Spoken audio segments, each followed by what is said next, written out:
Un padovano di 47 anni è stato fermato dalla squadra mobile con l'accusa di strage, un reato molto grave. E la vicenda, che risale alla scorsa settimana, ha dell'incredibile. L'uomo infatti avrebbe acceso il gas nel suo appartamento in affitto in zona brusegana con una serie di accorgimenti affinché il condominio esplodesse davvero. Una strage evitata anche con un po' di fortuna. Una donna, passando davanti a questa porta, quella dell'appartamento, ha sentito un forte odore di gas e ha chiamato i vigili del fuoco. Una volta entrati, pompieri e poliziotti hanno trovato tutte le finestre ermeticamente chiuse, il tubo del gas con un piccolo taglio perché uscisse lentamente, una tenda vicino alla porta perché l'odore si propagasse più piano, gli elettrodomestici staccati e, particolare inquietante, una candela accesa nella stanza più lontana dalla cucina. Degli elementi che dimostrano in maniera inequivocabile la volontà di fare un disastro.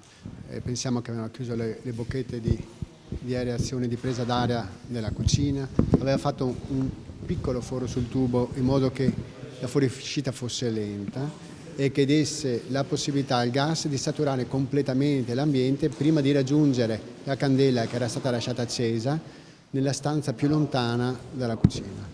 12 gli appartamenti del condominio e secondo la relazione dei pompieri tutti hanno rischiato veramente grosso. L'uomo non era in casa ma da alcune ore ad Abano, dove secondo gli inquirenti si stava costruendo un alibi partecipando a un torneo di scacchi, sua grande passione. Lui ha fatto tutto con calma, aveva seggiato la porta in modo di dargli anche secondo noi la possibilità di raggiungere comunque i compagni di scacchi che lo aspettavano ad Abano per fare una partita, per fare delle partite e questo le avrebbe costruito. Cercava che fosse anche il suo alibi. Quanto al movente, per la squadra mobile sarebbe da cercare nei difficili rapporti con i vicini. Il fermo è stato convalidato dal GIP e il 37enne è attualmente al carcere Due Palazzi di Padova. Sembra che ci fossero dei dissidi, dei dissapori coi condomini e che quindi riteniamo possa essere solo questo. Un'accusa, quella di strage, che se dimostrata sarebbe davvero molto grave. Al fine di uccidere, mettere in pericolo la sicurezza pubblica.